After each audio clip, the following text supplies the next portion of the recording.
Buenos días, konnichiwa. Salut, salut, привет, shalom, ni hao. Hola, hola, merhaba, bonjour.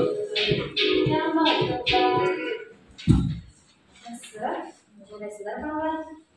Бүгінгі сынып сағатымыздың тақырыбы ел ертеңі білімді ұрпақ зияткерлік ойыны. Біздің мақсатымыз жалпы адамзаттық және ұлттық құндылықтарды бойына сіңірген, заманауи білімді меңгерген, бәсекеге қабілетті, сауатты ұрпақ тәрбиелеу.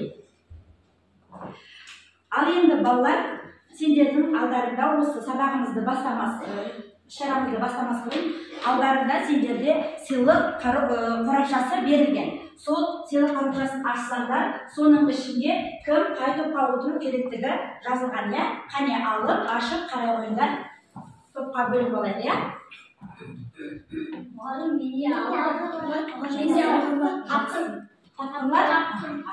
Алғырлар, мына партаға келіп отыра қойыңыздар, тақырлар мына жаққа отыра қойыңыздар.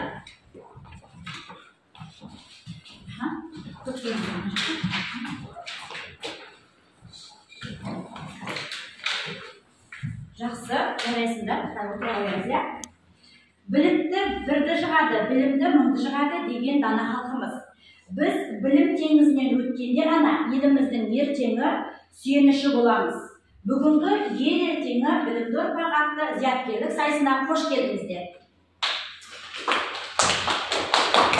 Сайысқа келіп отырған оқушыларымыздың жолы ақ болсын, жүлделі орындардан көрінсін деген тілекпен сайысымызды бастауға рұқсат етіңіздер.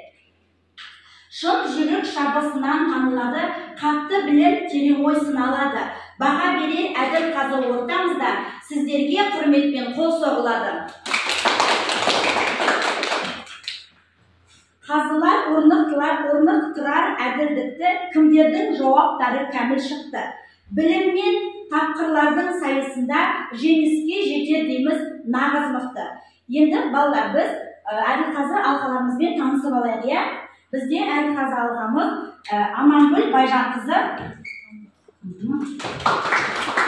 және Дәуреш Шұғайқызы.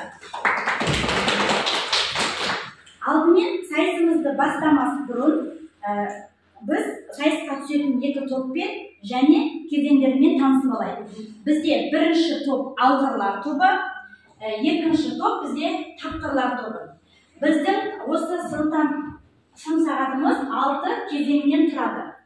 Бірінші кезеңіміз бақаға көмектес, екінші кезеңіміз асық үстел үсті ойыны, үшінші кезеңіміз жол ережесін білесің бе, төртінші кезеңіміз пирамида, бесінші кезеңіміз викторина, алтыншы кезеңіміз ұяшықты аш деген кезеңдерден тұрады. Ал енді балалар, сендерге сәттілік. Бірінші кезеңіміз, яғни бақаға көмектес кезеңінен бастаймыз, иә? Бұл жерде бақаға көмектес кезеңінде екі топқа 10 сұрақ дайындалған. 10 сұрақ әр топ кезек-кезек жауап беріп отырады. Бір сұраққа 60 секундтан беріледі. Бұл математикалық сұрақтар, иә? Сондықтан алдарында ақпарат тұр. Егерде шығаруға, жазуға керек болса жазып, ойланып жауап береміз. Дайын болған жағдайда біздің алдымызда біз дайынбыз деген белгі бар, иә? Қоңыраушаны басып, ескертесіңдер, сонымен жауаптарыңды келіп, дұрыстап мына тақтаға белгілейміз. Түсінікті ғой, иә, балалар? Жақсы, бастаймыз, иә? Ең бірінші қазір бізде алғырлар тобы, иә? Сұраққа жауап береді. Бірінші сұрақ. 7 мыңдық, 300-дік, 5 ондық бір бірліктен құралған санды ата. Мұхаммед келі ғой.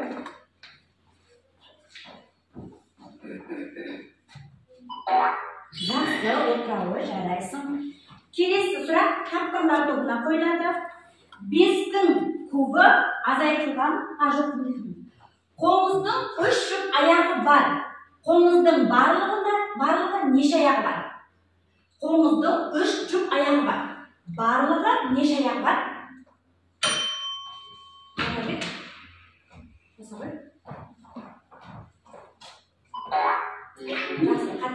ya. Koyup отырасыздар, ya, қарап отырасыздар. Жақсы, келесі бізде алғырлар тобына қойылады. 5-тің кубы азайтылған 2-нің кубы. Жаза қоямыз, ya, тақтаға жазып нетіп алыңдар, ya. 5-тің кубы азайтылған 2-нің кубы. Жауаптар бірі 117, 119, 118.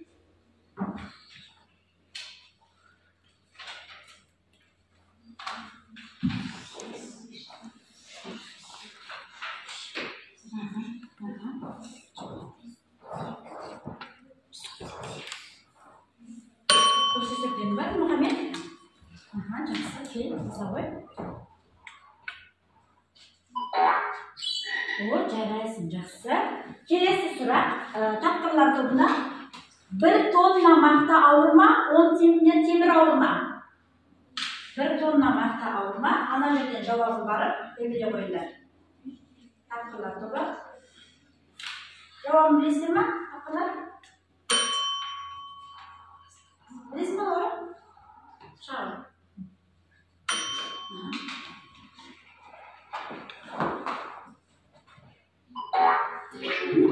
Қателестік, ya? Келесі сұрақ, алғырлар тобына 1 жұмыртқа 5 минут піседі, 5 жұмыртқа неше минутта піседі? Қайсар?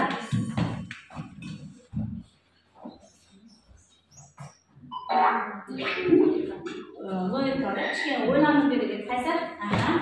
Келесі, тапқырлар тобына қойылады. Үстелдің 4 бұрышы бар.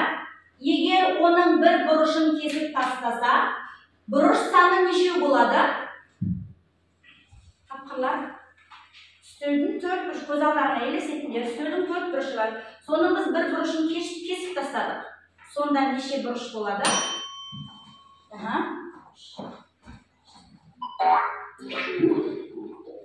Көз алдарына елестетіледі, бұрыштың несін кесіп тастағанда қанша болып береді екенін. Жақсы жайлы. Алғырлар тобына егер 2 кірпіштің салмағы 8 килограмм болса, 1,5 кірпіштің салмағы қанша болады? Мұхаммед?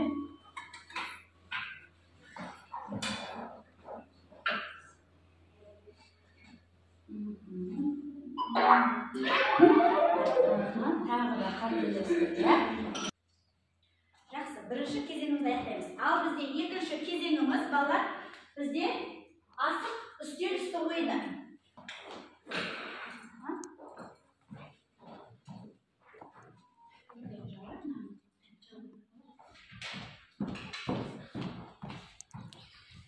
Бұл асық үсті ойынында асықтардың астындағы жасырынып тұрған кез келген жаңағы біздің асықтың астында ұлттық ойындарымыз, ұлттық аспаптарымыз, киімдеріміз, ұлттық ойындарымыз, тағамдарымыз, қолөнерлеріміз жасырынып тұрады. Балалар өздері осы 2 текшені айналдыру арқылы жаңағы қандай асық жағы түссе, сол асықтың астын көтеріп жауап береді. Жауап бергенде, мысалы, бірінші қазір алғырлар тобында олар ақылдасады. Содан екінші топ ашамыз. Олар ақылдасқанша біз мына жақтың жауабы. Осы асық үсті ойыннан 2 тапсырма береді. Мұнда 2 тапсырма. Оны ол өздері ашқанда қайсы екенін білмейміз, ya? Жақсы, ал енді балалар алғырлар тобы қане? Астан беріңдер, міне қызылсары, ya, міне. Міне, осыны талқылай қойда, қазір келесін ашамыз. Алғырлар тобы. Тоқташы ғой. Жақсы, осы тақырыпты талқылай қойысыңдар, ya? Айсыздар ма? Алғырлардан ше ма? Кім жауап береді?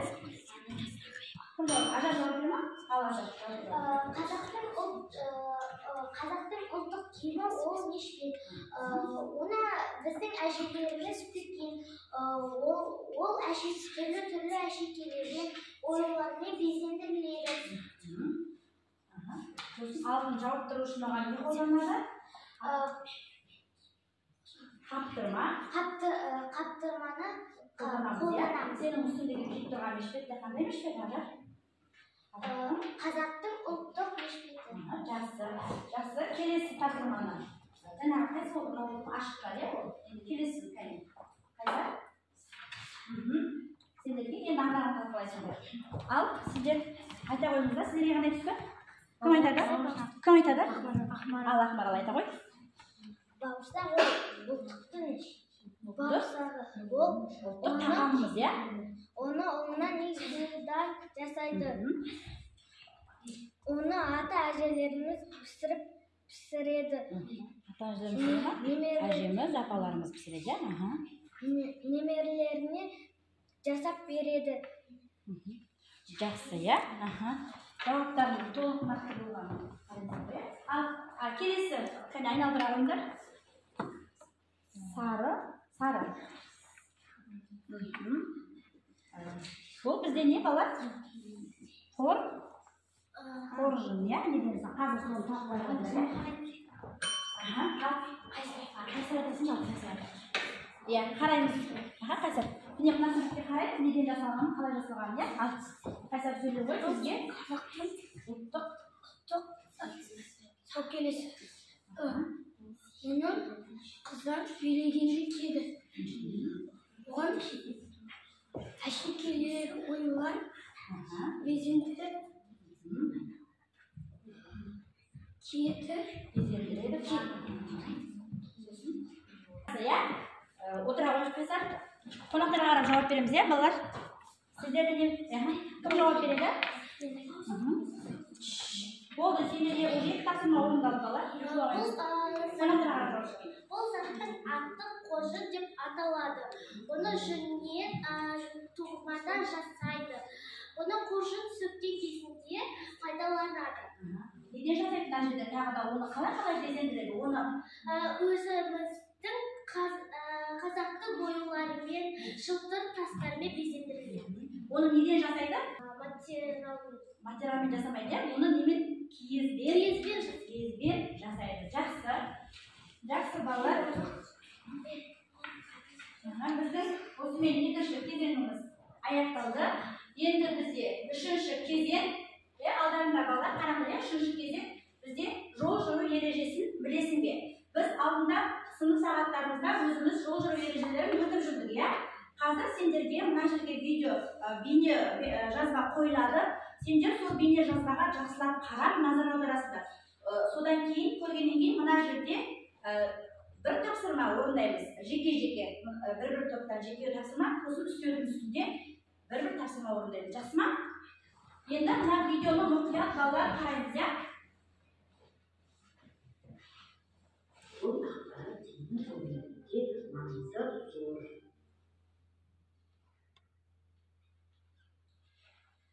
Сәлем, бүгін жол ережесін сақта туралы нақты ақпарат беретін боласың. Бұл ақпарат сенің өміріңде маңызы зор. Светофор бар жерлерде осындай жолақтар бар. Бірақ светофор жоқ жерлерде де мынадай зебра жоқ. Мынадай жолақтар бар. Осы жолақ арқылы ғана өту керек. Неге? Өйткені бұл арнайы адам өту үшін қойылған. Жолда басқа жермен жүруге болмайды. Өміріне қауіпті. Сен білесің бе, неге жолға жүгіріп шығуға болмайды? Мына балаларға қарашы. Сен жүгіріп жолға шыққанда жүргізуші көлігін тоқтатып үлгермей қалуы мүмкін. Бұл өте қауіпті. Жолда тек адам жүруге арналған жолақпен жүр. Жан жағыңа қара. Егер адам жүруге арналған жолақ болмаса, жолды тура кесіп өту керек. Ең бірінші сол жаққа қарай көлік жоқ болса, орта сызығына дейін өт. Оң жаққа қарай жүруді жалғастыр. Жолдан машина жеткізе ғана жүруді жалғастыр. Егер сен жол қиылысы бар светофордан өтетін болсаң, қайтеде жүруге болады. Светофордың екі түрі бар. Біреуі машинаға, екіншісі адам жүруге арналған. Мынадай светофор. Жолдан өту үшін тек адамдар жүруге арналған светофор жанында ғана өту керек. Сол уақытта машинаға арналған светофор қызмет жалғастырады. Сіздер алдында жан жаққа қарап жолдан өт.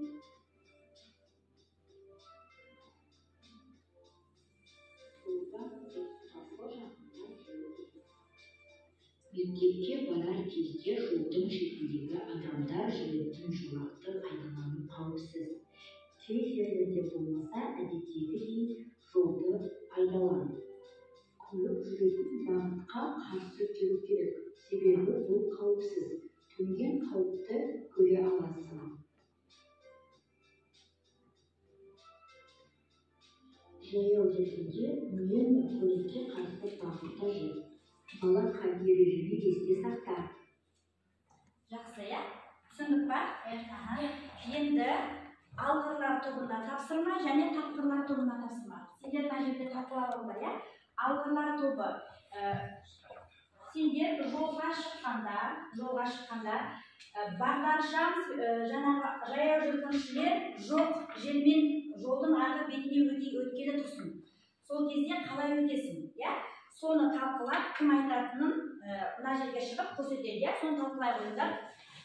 Ал тапқырлар тобы біз жаңағы көлік жүруге арналған бағдаршам және адам жүруге арналған бағдаршам, яғни жолдың қиылысында қиылысу жолдадымыз. Содан біз арғы бетке қалай өтеміз, иә? Соны талқылай қоямыз. Және содан кейін кім шығады, ана жерде көрсете қоямыз.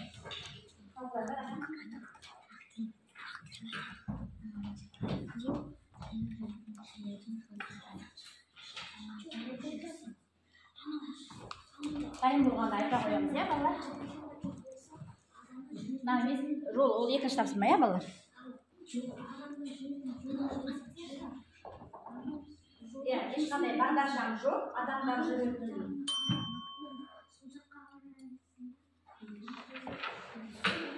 Дайынсыздар ма? Тапқырлар тобы дайын екен, онда ортаға шығып, қане жолға. Жақсы, бірінші тапқырлар, иә? Бағдаршам жоқ кезде жоқ. Біз қиылысуда тұрмыз, иә? Жандарбек, жолдың келесі бетіне қалай өтеміз? Қиылысу жолдың келесі бетіне? бірінші ортаға отырамыз ба?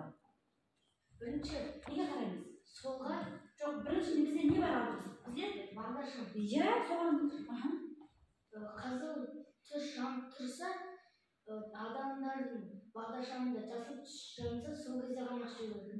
Онда адамдардың бағдаршамында қызыл түс жанып тұрса, онда жүруге болмайды. көліктер қай кезде тоқтайды? Қызыл жанса. Иә, яғни көліктерге арналған бағдаршамда қызыл жанған. Енді жасыл жанды қалай жүресің, Жандарбек? Ортаға шейін барып, соңға қарап, соң қайттан жүрмейсің. Жақсы, отыра ғой, Жандарбек. Алғырлар тобы, сіздердің тапсырмаларыңыз. Міне, бізде егер бізде адамдардың жүретін жаяу жүргіншілер жолы болмаса, бізде және бағдаршамдық болса, біз онда жолды кесіп өтеміз, сосын оң жағымызға қараймыз, сол жағымызға қараймыз да, ары қарай жолымызды жалғастырамыз. Жақсы. Енді екінші тапсырма сендерге алдарында белгілер және осындай жолдардың суреттері таратылған. Бұлар мына жерден белгіні алып, өздері қойып беріп, қойғаннан кейін мен сіздердің алдарыңызға апарып тастайын қазір. Сіздер мынаны алып, жол белгілерін қойып нете қоясыздар, иә, міне. Қайсы жол белгілерін қойып керек. Иә, қандағы суреттерде қандай жол белгілерін қолданасыз.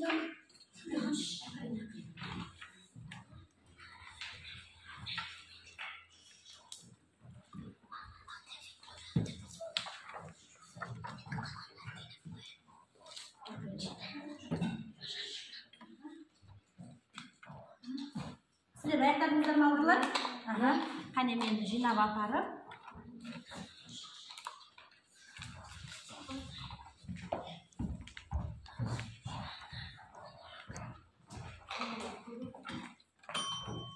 Тапқырлар болыңыздар ма? Ясы. Жарайсыздар. Маған өйді қойыңыздар, қане. Жарай, сондай.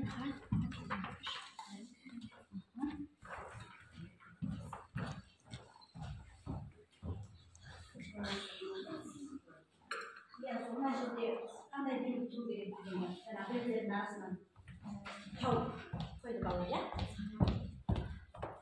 Жақсы, осымен үшінші кезеңіміз аяқталды. Балаларға осындай сұрақтар мен тапсырмалар беріледі. Тапсырмалар берілгеннен бұлардың жауаптары мынау стақандарда қоса беріледі. Осы стақандардағы жауаптарын сәйкестендіре отырып, осы сұрақтарға жауап бергенде бізде осындай тура осындай пирамида шығу керек. Егер астындағы бір сұрағы дұрыс болмаса, балалар білесіңдер ғой, иә, пирамида не істейді? Құлап кетеді, иә?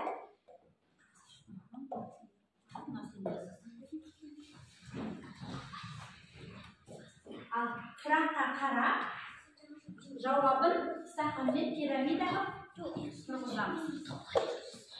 Бірінші асқын қоямыз, иә, балалар, үстінен бастамаймыз ғой, иә? Бірінші ең астындағы сұрақтарды оқып аламыз. Лаура, сұрақтармен оқып беріңізші.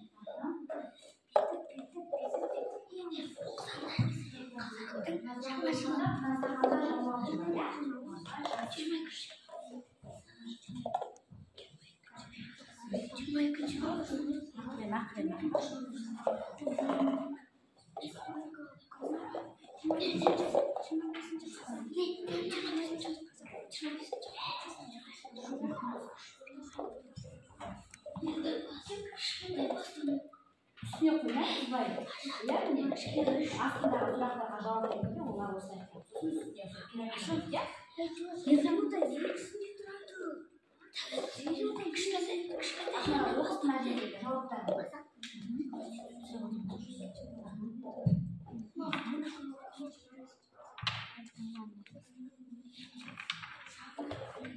Лаура, өз достарыңмен алдыңа бәрін алып алма.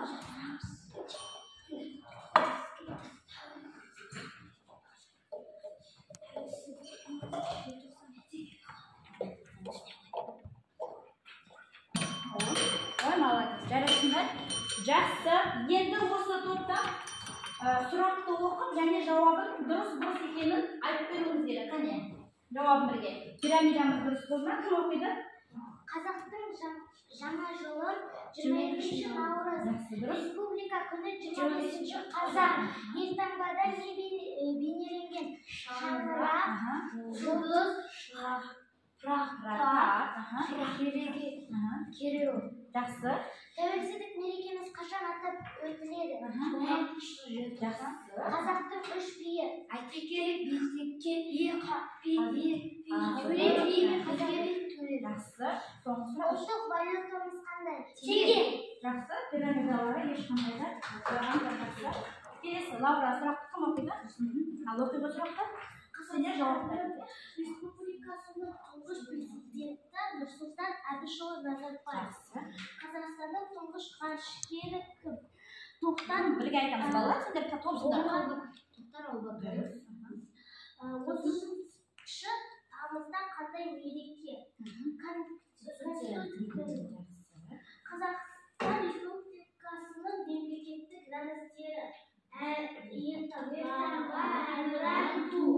Қазақстан Республикасының тәуелсіздікті қай жылы алды? 1991 жылы 16 желтоқсанда. Суда не бейнеленген? Күн, ұлттық, ою, көлік, аспан. Жақсы, иә? Бұлардың сұрақтары, пирамидалары дұрыс шықты. Жарайсыңдар балалар, өте тамаша. Жақсы, бізде 4-ші кезеңімізден өттік. Енді 5-ші кезеңіміз бізде викторина. Біз тағы да сұрақтарға жауап береміз, иә? Бұл жерде қазақ тіл сабағынан сұрақтар болады. Жаңағы сұрақты бірінші мен алғырлап тобына қойып, олар жауапты дұрыс берген жағдайда келесі сұрақты тапқырлар тобына кезектесіп қойып отырамын. Жақсы ма? Ажар, естіді ғой, түсінікті ғой? Ал бәріміз бірінші сұраққа мұқият тыңдап аламыз, иә? Сұлу сөзінің синонимін табыңыз. Қайсар, бірінші алдыңға жауап береді. Жақсы. Келесі сұрақ. Буынға бөлінбейтін сөзді белгілеңіз. Серт, уәде, болжам. Бұл тапқырларға болмас. Ақмарал. Жақсы. Жарайсың. Келесі сұрақ бізде. Төмендегі сөздердің қайсысы буынға дұрыс бөлінген? Өзен.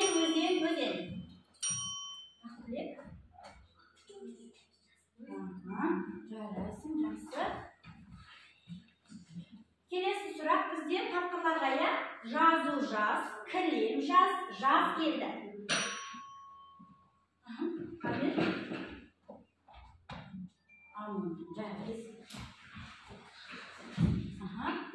Келесі. Қазақ алфавитінде неше әріп бар? Қайсар?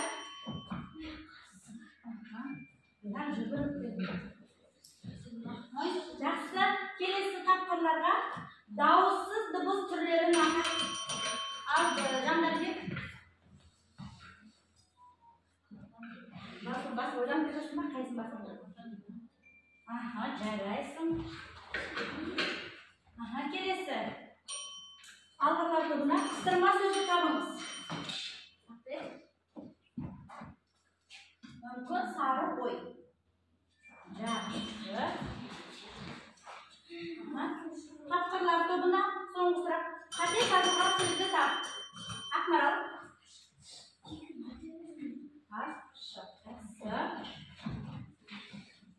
Келесі соңғы сұрақ. Алғырлар тобына нешінші сұрағына жауап беретін сөзді тап. Мұхаммед.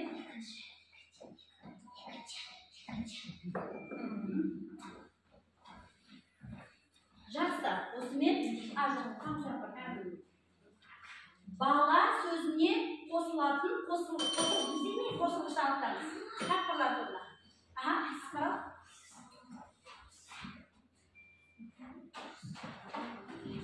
Жақсы, я? Осымен ойынымыз аяқталды. Барлық сұраққа дұрыс жауап бердіңдер, я? Осымен біздің 5-ші кезеңіміз викторина әдісі аяқталды. Енді бізде соңғы кезеңіміз 6-шы кезең ұяшықты аш. Бұлда осы бетте тапсырма беріледі. Бұл жерде балаларға логикалық қызықты сұрақтар қойылады. Балалар дұрыс, бұрыс деп қана жауап беру керек. Келіп, мына жақта басады. Ең бірінші олар, сендер балалар, мына жерде ұяшықты таңдап аласыздар.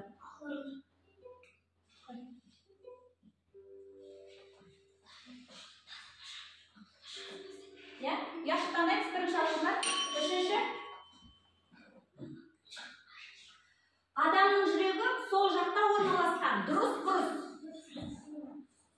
Басады. Жақсы. Келесі тапқырлар тобы. Қайсы? Ұяшық.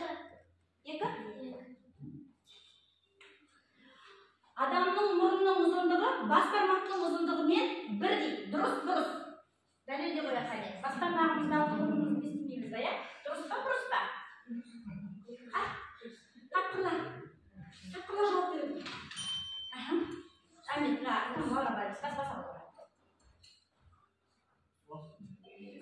қайда көрейік барлығымыз, мұрнымыздың ұзындығы бас бармағымызбен бірдей екен? Солай екен, алғырлар тобы ұяшық. 8 аяқта 3 жүрек бар.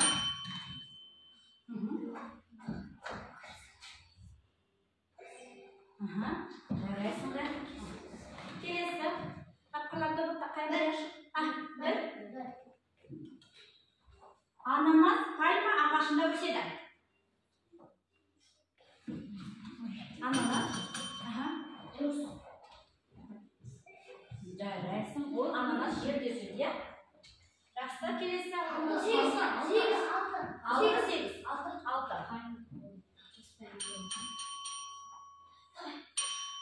8 қосу 8 тең 91. Логикалық есептің жауабы. Дұрыс па, бұрыс па? Жақсы, бұл керісінше қоңқайшы формаланған. Тапқырлар тобы қандай? 5. Медуза жер бетінде мәңгі өмір сүретін дене. Дұрыс па, бұрыс па? Әмет? Дұрыс, жалғыз жер бетінде мәңгі өмір сүретін дене. 8. 4 қосу 4 көбейту 4 қайса? Тең 32 бірінші сұрақтың тыңдап алмады. Дұрыс па, бұрыс па? Тез уақыт бедейін деп аласың. Дұрыс, бұрыс. Өткен бірінші не олды? Ең соңғы сұрақ бізде қайсы болды? 7 қалды, оны бізде сақтау үшін тастарды жұтып алады. Дұрыс па, бұрыс па?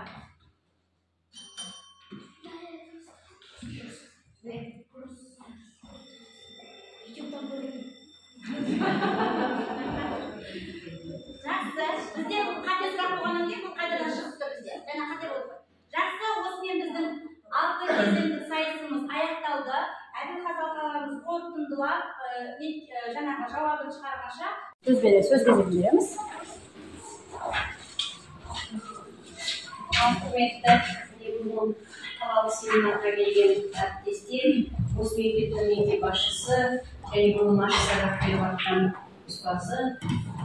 Бүгін сынып сағатын көрсетіп жатсыз, онда өзіңіздің ұстанған ұлттық тәрбиені насихаттап жатсыз. Балалардың киген киімі де, жаңағы бүгінгі өзіміздің жол ережеміз де бүгінгі талапқа сай деп айта аламыз. Енді біз басында ойлап отырғанбыз, достық жеңетін шығар деп. Енді сайыстың аты сайыс, сайыста жеңілген де болу керек, жеңген де болу керек. Енді бір топ жеңсе, келесі топ жеңетін болады. Енді сайысты Зәуреш Шұрайым екеуміз бағаладық, сайыстардың 6 кезеңнен тұрды.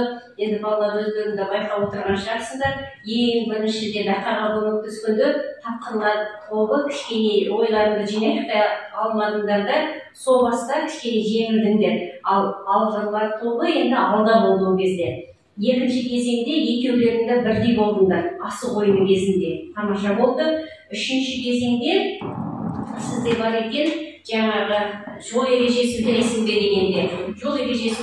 дегенде, бізге көбіректі ұнағаны тапқырлар тобы болды. Алғырлар сәл күлуші, өз-өздеріне сенбегендік, сенімсіздік танытты. Төртінші кезеңде тамаша болдыңдар енді екеуіңдер. Бәріне де жоғары балл қойдық, екі топта тамаша болды. Соңғы кезеңде, 6-шы кезеңде бірақ сұраққа жауап бере алмай қалды, мына топты енді асып кетті деп бағаладық. Зәуреш Шұрайым екеуміз. Енді барлық жұмысты нәтижелей келгенде біз бірінші орынды алғырлар тобына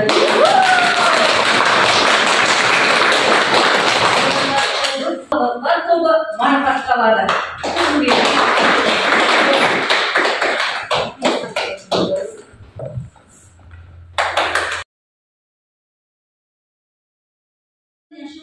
Ал енді біз бүгінгі өзіміздің сабағымызды сендер бүгін өткен жаңағы сыныптан шарамыздан қандай әсер алдыңдар? Соны маған тақтаға келіп байланыспен көрсетіп бере қойыңдар. Балалар, иә, барлықтары шығып, бір-бірден бастап қарсы бересіздер. Иә, ұнағаным, жақсы, нашар, жақсы, иә. Барлығымыз өте тамаша әсер алдық, иә. Рахмет балалар, сендерге жарайсыңдар. Бүгінгі көріп тамашалаған ел ертеңі білімді ұрпақ атты зияткерлік сайысы өз мәресіне жетті. Келген қонақтарымызға алғысымыз шексіз. Сау саламатта болыңыздар.